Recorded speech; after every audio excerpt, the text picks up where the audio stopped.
नमस्कार दोस्तों, मैं हूं अरुण और आप देख रहे हैं संदेश आप तक। संदेश आप तक में आप सभी दर्शकों का स्वागत है। भारत सरकार के द्वारा एक CAA कानून पास किया गया है।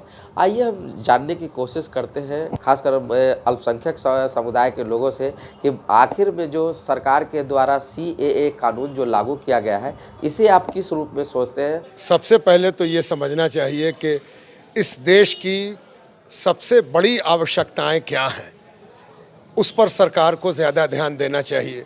गरीबी तेज़ी से बढ़ रही है। अगर गरीबी तेज़ी से न बढ़ती तो ये फ्री में खाना क्यों देते? अगर बेरोज़गारी नहीं बढ़ती तो इतनी कुंठाएं क्यों पैदा होती? इन सब पर ध्यान न देकर ये नागरिकता कानून और उस पर बहस और उस पर संदेह पैदा करने वाली चीज़ें पैदा करना, ये किसी कामयाब हुकूमत के लिए बेहतर नहीं है। सरकार जो कुछ करने जा रही है उसके बारे में स्वयं कह रही है कि लोगों को भ्रमित नहीं होना चाहिए, लोगों को गलत नहीं सोचना चाहिए। इसके मतलब ये है कि इनके कानून के बारे में लोग गलत सोच रहे हैं। अगर वो गलत सोच रहे हैं तो पहले उनकी गलती को दूर क्यों नहीं किया गया? दूसरी बात यह कि कोई भी कानून जो इस भारत में बने, उसकी पहली पहचान ये होनी चाहिए कि वो सबके लिए होना चाहिए, सबको एक दृष्टि से देखने वाला होना चाहिए। ऐसा कानून जिसमें अलग अलग लोगों के लिए अलग अलग देखने का दृष्टिकोण हो, ये कानून कभी सही नहीं हो सकता। इस मुल्क में बाहर से लोगों को आप कहते हैं कि हम बुलाएंगे जो प्रताड़ित हैं, तो आसाम में और बंगाल में तो प्रताड़ित वो लोग हैं जो बाहर से चल के आए हैं। उनमें से आप धर्म चुन चुन के ले लीजिएगा और धर्म चुन चुन के छोड़ दीजिएगा, तो क्या ये सही होगा? आपने 3 देशों से कहा है कि लोगों को लेंगे, बांग्लादेश, पाकिस्तान और अफ़गानिस्तान, और उनमें से भी विशेष धर्म के लोगों को लेंगे। ये विशेष धर्म को जोड़ना, धार्मिक एंगल से देखना, इस देश में जो देश सबके लिए बना है, सबकी कुर्बानी से बना है, सबकी कुर्बानियों के साथ ये देश स्वाधीन हुआ है, उसमें किसी को छोड़ देना, किसी को ले लेना, ये सब कानून सही नहीं है। और भारत की जनता इसको बहुत सूक्ष्मता के साथ देख रही है। भारत की जनता इतनी बेवकूफ़ नहीं है कि सरकार उसको कहे कि सब ठीक है, सब ठीक है, और भारत की जनता सबको ठीक समझ ले। भारत की जनता अपने सरकार की नीयत, उद्देश्य, समय का चुनना कि किस समय इस कानून को लाया गया, इन सब पर भारत की जनता की पैनी निगाह है और वो ये समझ रही है कि इस कानून में कुछ काला है, जिसकी वजह से इसको समय चुनकर और मुंह चुनकर, धर्म चुनकर लाया जा रहा है। हम सब इस कानून को पसंद नहीं करते और देश का नागरिक एक दिन सब मिल के कहेगा कि ये कानून सही नहीं है। CAA से संबंधित सबसे पहली बात तो हम एक बात आपके चर्चा, हमारे मुस्लिम जो लीडर हैं या सामाजिक या धार्मिक, उनकी बड़ी गलती है इसमें। वो इसको ये पर्चा कर ये मुसलमानों का इसके लिए विरोध में है। अरे मुसलमान का विरोध में सिर्फ नहीं है, ये गलतफहमी मुसलमान भाई हमारे दिमाग से निकाल दे। ये हिंदुस्तान के सभ्यता संस्कृति पर प्रहार है। आसाम में 46 संगठनों ने इसके विरोध में धरना दिए हुए, आंदोलन करा, इसमें मुसलमान हैं। ये भारत की सभ्यता और संस्कृति को ख़त्म करने का मामला है। भारत के जो पुराने जो हमारे लोग हैं उनकी सभ्यता और संस्कृति पर बदलने का खेल है।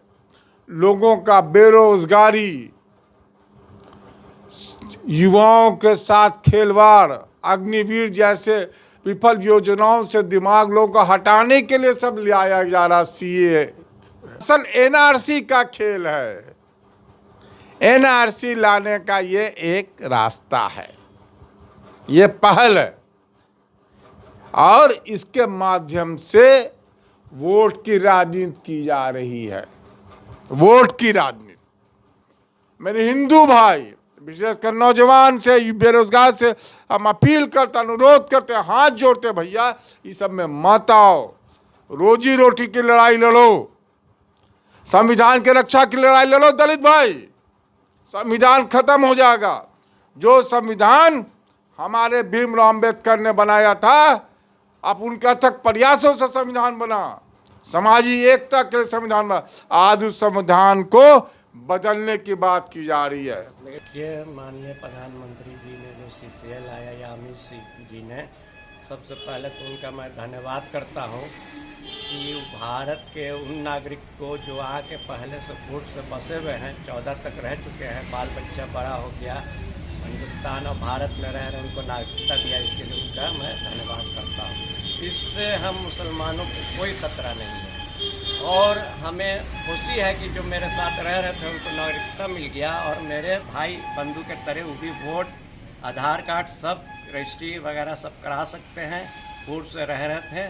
और माननीय प्रधानमंत्री जी का मैं धन्यवाद करता हूँ कि जो CCL है बहुत अच्छा एक कदम है भारत को यूनाइट करने का, मजबूत करने का। जो मेरे अल्पसंख्यक भाई जो पाकिस्तान में आज उनका प्रसारित किया जा रहा है, उनको सताया जा रहा है, उन लोग जो वहाँ उनका कोई देश नहीं है, कोई मूल नहीं है, कहाँ जा सकते हैं, उनको भारत में एक इज्जत दिया गया है, सम्मान दिया गया है।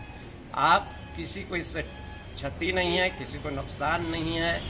और भारत में हम लोग भारत हमारा ऐसा देश है कि हर को सम्मान देता है और वो हम लोग के भाई हैं, हम लोग कन रहते चले आ रहे हैं। हम लोग अपना भाई बंधु मान के उन लोग के साथ परामर्श किया गया, कहा गया कि पाकिस्तान में नागरिकता दिया जाएगा, नहीं देने पर, अफगानिस्तान में नहीं देने पर, उनको कन्वर्सन कराने पर आज भारत उनको नागरिकता दे रहा है, सम्मान दे रहा है। इसलिए अमित शाह का मैं धन धन कोटि कोटि उनको प्रणाम करता हूँ कि एक अच्छा कदम के द्वारा CA जो लागू हुआ है उनका कहीं ना कहीं विरोध भी हो रहा है तो कहीं समर्थन भी हो रहा है। सबसे पहले बात करते हैं कि इनका साफ तौर पे ये कहना है कि जो पहले से यहाँ बेरोजगारी और जनसंख्या अनियंत्रित है उस पर पहले सरकार रोकथाम लगाए, यहाँ युवाओं को रोजगार दे, भूखे और प्यासे को अनाज और पानी दे। तो ये सब चीज़ यहाँ पे नहीं हो पा रहा है और बाहरी लोग आएंगे तो क्या खाएंगे। तो ये सभी पहलुओं को समझने की ज़रूरत है। और जिस तरह से सरकार के द्वारा जो CAA लागू हुआ है,